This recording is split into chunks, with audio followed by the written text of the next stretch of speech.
Ma'iyah tinggal ingatan. Anda kembali ke masalahmu masing-masing, dengan kegelisahanmu, dengan kegalauanmu masing-masing, ketap-kedip, ya kan? Ngiler melongo, ya kan? Gelisah, waduh ini kok ya apa, ini gimana, ini belum saya bayar, waduh nanti di kerjaan begini, kan gitu. Anda kembali ke masalah masing-masing. Aku bertanya, siapa yang memperhatikan bahwa engkau sedang galau? Apakah Indonesia tahu Anda galau? Apakah negara ini tahu engkau galau? Apakah pemerintah concern terhadap galaumu? Apakah ada ulama-ulama yang ada di dalam file dan kenangan hatinya bahwa umatnya galau? Kamu akan sendirian nanti di rumah masing-masing. Maka kamu harus punya sahabat sejati dalam hidupmu, sehingga dimanapun engkau berada dalam keadaan apapun saja, engkau memiliki teman. Dan siapakah temanmu yang sejati itu? Maka hadiah handphone. Iya, enggak apa-apa. Bagus juga. Konek, kalau handphone juga terus terpaksa digadekno, ya kan? Tak kasih saran mudo kondek kamar ini. Mudo kok delok dhewe ra ini. Kok selentik sabar le, terus ngilu kok jundu dewe ala dapurmu gitu ya, gitu. Oke, saya ingin mengatakan begini, tolong kembali ke hidupmu yang sejati. Kemanapun engkau pergi, kamu harus selalu memiliki kesadaran untuk berpijak kepada yang sejati. Yang sejati itu gampang. Saya kasih 3 idiom: 1 cangkul, 2 pedang, 3 keris. Jangan dilihat kerisnya sebagai benda, jangan dilihat pedangnya sebagai benda, jangan dilihat cangkulnya sebagai benda, tapi sebagai pemahaman dan kesadaran. Kalau cangkul itu fungsi apa, Dik? Ya mayo, mosok pacul kayak motong rambut ya. Maksud saya dia berfungsi apa? Berfungsi ekonomi. Makanya menteri pun kalau pergi ke kantor dia bilang sama tenaga, sebentar aku mau nyangkul, kan gitu. Jadi cangkul sebagai pemahaman mengenai fungsi ekonomi. 1 ekonomi. Dan ini kan yang terutama di Indonesia kan. Kenapa orang Indonesia tidak ada yang hebat beneran kecuali yang jenius dari Allah langsung? Karena orang Indonesia itu bisa apa saja, ya, bisa apa saja, tapi cita-citanya salah. Kalau orang Barat lumayan, bisanya cuma 1 hal, tapi mereka tidak punya kemungkinan, maka mereka bersungguh-sungguh dalam 1 hal itu, sehingga banyak ekspor master di hal-hal yang mereka konsentrasi. Kini sembarang iso, tapi gak ada yang serius dan salah tujuan, salah cita-citanya apa? Kita itu inginnya kaya, kan gitu. Orang Barat inginnya bahagia. Ini menurut Rawahu Sabrang. Ini saya diceramai Sabrang. Saya diceramai Sabrang tadi malam. Jadi anak saya adalah guru saya dan itu nyata. Kan dulu saya bikin struktur ini, Ustaz. Jadi kenapa Islam, Sabrang juga nih yang ngomong, kenapa Islam pada abad 8 tidak bisa populer, tidak diterima? Karena yang membawa adalah pedagang. Nah, pedagang itu kastanya paling rendah, gitu kan. Tapi ketika Islam yang membawa adalah para syekh, para ulama, para maulana, Maulana Magdum Ibrahim dan seterusnya sampai Sunan Giri, sampai Sunan Kalijogo, semua orang pada masuk Islam karena mereka percaya kepada begawan, mereka percaya kepada panembahan, mereka percaya kepada keris dalam tanda petik ya, nanti tolong diingetin untuk kembali ke keris. Mereka percaya kepada orang mulia, orang yang menjadi pusaka bagi orang banyak, gitu kan. Kemudian sekarang kita terbalik 180 derajat. Yang paling kita utamakan adalah kaya, di bawahnya berkuasa, berkuasa pun untuk kaya, di bawahnya lagi pinter, pinter pun untuk ikut berkuasa supaya kaya. Nomor 4 kuat. Kuat itu punya kekuatan, punya akses, punya kesaktian, punya apa. Itu pun untuk supaya dia ikut berkuasa, supaya kaya lagi. Jadi cita-cita kaya. Terus terkenal. Populer. Populer kan nyata bahwa populer itu menerobos seluruh kriteria-kriteria kualitas hidup, sehingga seorang artis seksi itu bisa mencalonkan diri jadi wakil bupati. Jadi tidak ada rasionalitas dan alur nalarnya sama sekali secara politik dan kualitas demokrasi. Pokoknya terkenal di koran, dia bisa nyalonin diri jadi pejabat. Kan ngono. Caleg-caleg anggota DPR kita banyak yang melewati jalur Malang tadi itu. Gitu ya. Karena kita sudah terbalik sama sekali, teman-teman sekalian. Nah, dalam keadaan seperti ini Anda tidak mungkin merubah keadaan. Maka kita harus menciptakan manusia baru. Nah, manusia baru ini saya kasih idiom tadi, keris, pedang, cangkul. Cangkul udah kita tahu fungsi ekonomi. Kalau pedang itu kekuatan dan kekuasaan, otoritas, regulasi. Ya, kalau tidak pegang pedang, Anda tidak bisa membuat undang-undang dan aturan. Yang boleh bikin undang-undang adalah orang yang sudah dapat pedang dari pilkada atau dari pilpres atau dari pileg. Kan gitu kan? Jadi pedang itu fungsi kekuasaan dan otoritas politik. Kalau keris, kewibawaan, kepribadian, kasepuan, pusaka. Sekarang aku tanya kepadamu, kamu kuliah? Sudah selesai? Sudah selesai? Oke. Kamu kuliah itu untuk cangkul, apa untuk pedang, apa untuk keris? Dah, di kita ini, bukan mulai. Ayo pertanyakan kembali dirimu masing-masing. Kamu mengerjakan semua itu untuk cangkul. Kalau yang di seluruh Indonesia tadi kan semua untuk cangkul. Nah, kamu sekarang bertanya kepada dirimu masing-masing. Kamu itu kuliah jadi dokter apa segala macam, kerja macam-macam itu untuk cangkul, apa untuk pedang, apa untuk keris? Ketiga-tiganya iya, tetapi harus ada aksentuasi. Nah, monggo, ini pilihan masing-masing. Saya tidak menganjurkan apa-apa, cuman tolong diketahui. Apakah orang yang punya cangkul, lihat ke desa-desa, pasti punya pedang? Belum tentu punya pedang. Tapi Anda lihat, semua orang yang punya pedang pasti punya cangkul. Benar nggak? Jadi kalau kamu semua mengerjakan semua itu untuk cangkul, goblok kamu. Mestinya kamu cari untuk pedang. Karena dengan pedang kamu pasti dapat pedang dan cangkul pasti kena. Gitu loh. Kalau orang punya pedang, punya cangkul, belum tentu punya keris. Tapi kalau orang sudah punya keris, dia pasti punya pedang, dia pasti punya cangkul. Jadi sekarang kamu mau apa? Kalau kamu cari keris, cari pusaka hidup, cari kepribadian hidup, cari integritas kata orang sekarang, ya, yang beneran gitu ya, maka otomatis kamu punya pedang, otomatis kamu punya cangkul. Tapi orang se-Indonesia tadi, karena tidak punya keris lagi, ibarat konstitusi itu tidak punya majelis rakyat lagi, yang ada majelis perwakilan rakyat. Ya, kita tidak punya panembahan, tidak punya pusaka, tidak punya. Karena orang sudah tidak mengerti keris. Itu ibarat sholat, cangkulnya sholat itu ya jungkar-jungkir itu. Ya tak? Pedangnya sholat adalah kebenaran syariat dan ucapan-ucapan di dalam sholat. Masuk ngene kan kudu Allahu Akbar. Masuk ngene kan aduh ya oprek kabar ini. Sembuh. Dobol. Ini masuk sembahyang kayak ngono. Berarti pedangmu batal, ya gitu kan? Nah, tetapi meskipun kamu sudah mencangkul dalam sholatmu, sudah pakai pedang dalam sholatmu, yang menjadikan sholatmu sah itu tidak ada dalam syariat, yaitu khusyuk. Betul kan? Yang menjadikanmu selamat benar dalam kehidupan dan di depan Allah itu adalah kekhusyukan. Sebab kekhusyukan itu syaratnya adalah Anda fokus sama Allah, Anda ingat benar kepada Allah, Anda betul-betul berhadapan dengan Allah.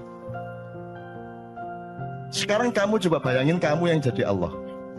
Kamu bayangin ya, kamu jadi Allah, terus ada anak orang-orang sholat, kisahnya bener Allah harus bener kan? Tapi hatinya enggak ke Allah. Kamu terima enggak itu sholatnya? Saya nggak mengatakan Allah nggak menerima loh ya. Saya nggak bilang Allah nggak menerima, terserah dia. Cuman kamu bayangkan upamanya kamu itu Allah, terus ono sembayang nginangin itu gatel kan itu, mari ngene kan ya nyolong kan gitu ya. Diterima nggak kalau nggak khusyuk? Kamu nggak nerima kan? Ya, kamu jangan berdebat. Tapi ini Allah pasti nggak bisa kamu. Nggak ada orang bisa memastikan Allah nerima nggak nerima. Nggak usah berdebat ini doanya sampai apa tidak. Lo doa sing sampai sing endi? Nggak ono, nggak usah diperdebatkan, bodoh gak ruwe kok. Jangan berdebat mengenai doa sampai atau tidak. Jangan berdebat mengenai Allah menerima atau tidak. Jangan berdebat mengenai masuk surga atau masuk neraka. Kon iku besane Gusti Allah ta ya apa? Kapan besanane resepsi ini di gedung apa kon? Bagaimana kamu bisa menentukan seseorang pasti masuk surga atau pasti masuk neraka, seseorang pasti diterima Allah atau tidak? Bahwa kita yakin, iya. Itulah yang namanya puncak iman. Tetapi kalau kamu disuruh menyatakan bahwa kamu diterima Allah, kamu tidak berani tanda tangan. Itu cuma keyakinan saya. Dan keyakinan kan tidak bisa diapa-apain. Dan itu juga tetap tidak bisa Anda bawa keluar. Itu hanya ada di dalam dirimu. Jadi misalnya sekarang gini, Hendra, siapa Allahmu? Siapa Tuhanmu? Allah. Siapa Nabimu? Muhammad. Ya, kalau teman-teman agama lain punya struktur sendiri gitu ya. Siapa presidenmu?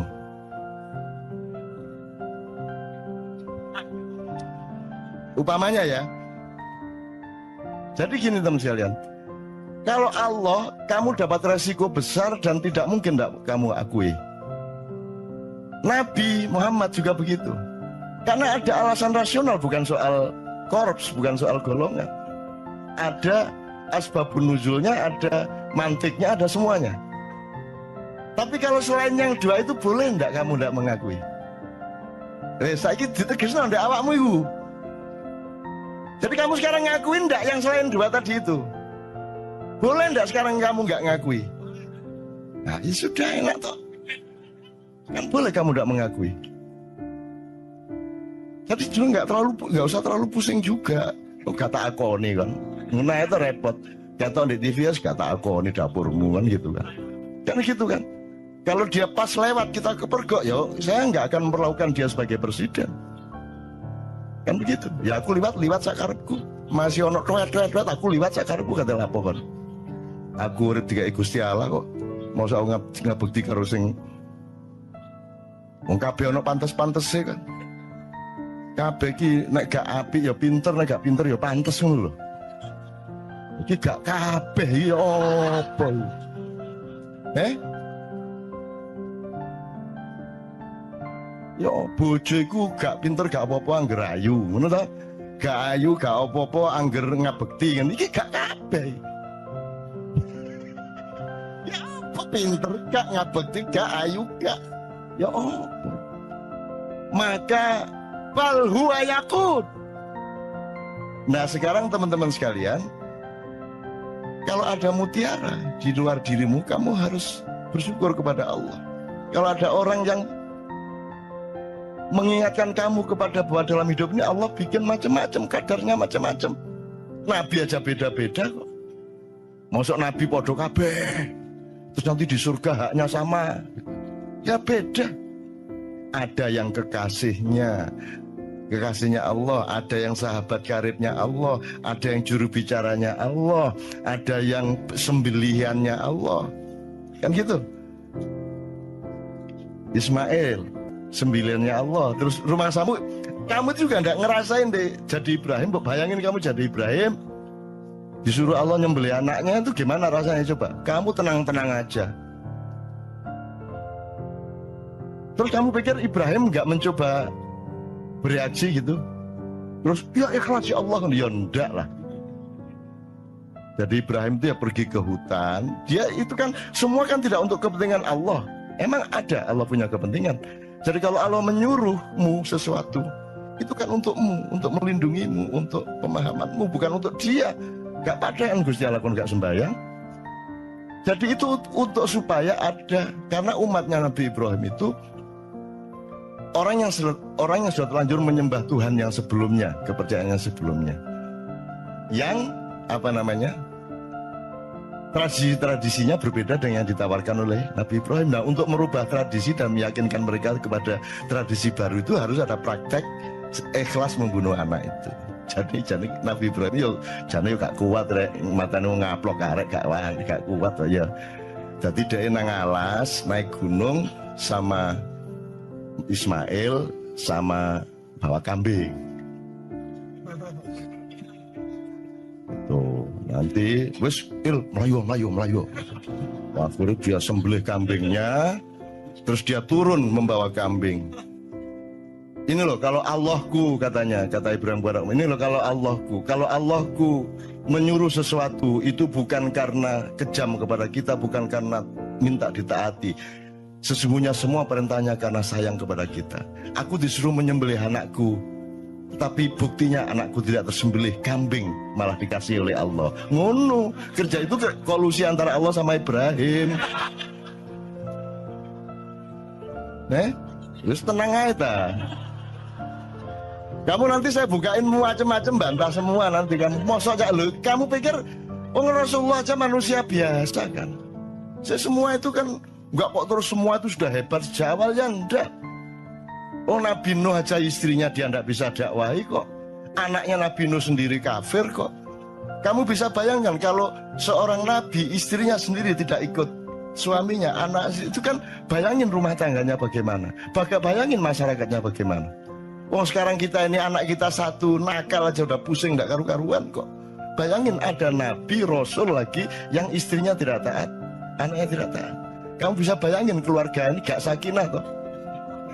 Gitu loh. Jadi kamu juga jangan terlalu pusing karena Allah itu sudah kasih jurisprudensi apa saja ada.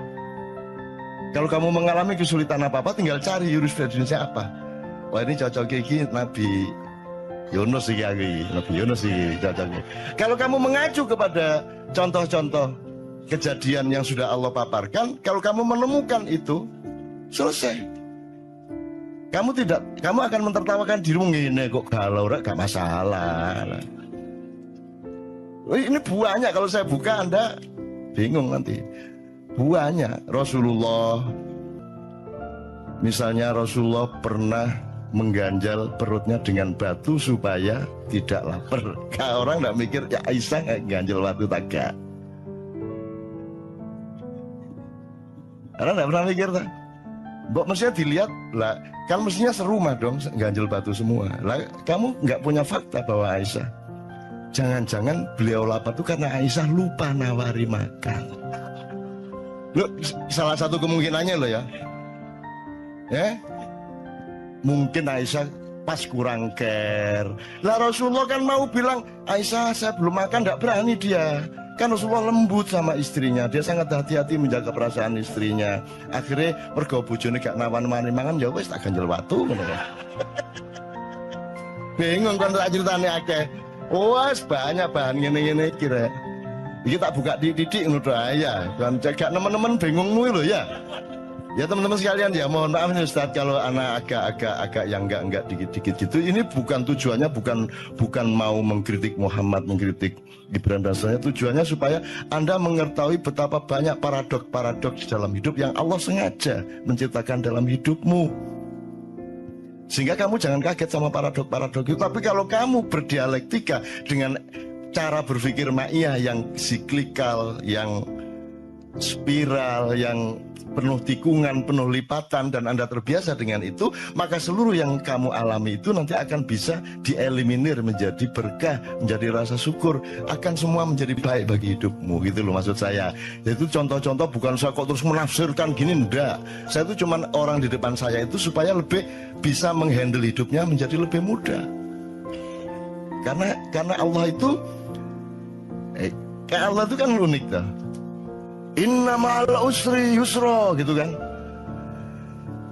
Nek arek Malang ngene, langge sampean niku lho. Kan bersamaan dengan kesulitan sudah aku sediakan kemudahan. Lagi sampean kok repot-repot, mbok wis langsung kemudahan apa oke. Ana wis nakal ngono ya apa? Semua orang di Indonesia kalau pidato syukur kepada Allah yang telah memberi kesehatan kita hari ini, dan tidak lupa kepada junjungan Nabi besar Muhammad SAW yang telah membawa kita dari kegelapan menuju cahaya. Itu sono sing nakal. Gusti Allah ya repot-repot ya. Mbok wis langsung cahaya apa sih? Dadak kegelapan barang gitu loh. Loh, tapi memang dramanya seperti itu dan Allah maunya dialektika kemesraan yang seperti itu. Jadi Anda jangan hidup di dalam satu penggalan sehingga Anda kebingungan dalam penggalan itu. Anda harus transenden, harus melihat keseluruhan dari metabolisme yang Allah ciptakan itu sehingga Anda senyum-senyum. Iya, gak apa-apa. Iya, ngerti aku. Ya ampun, ngertas gula. Ngertas gula.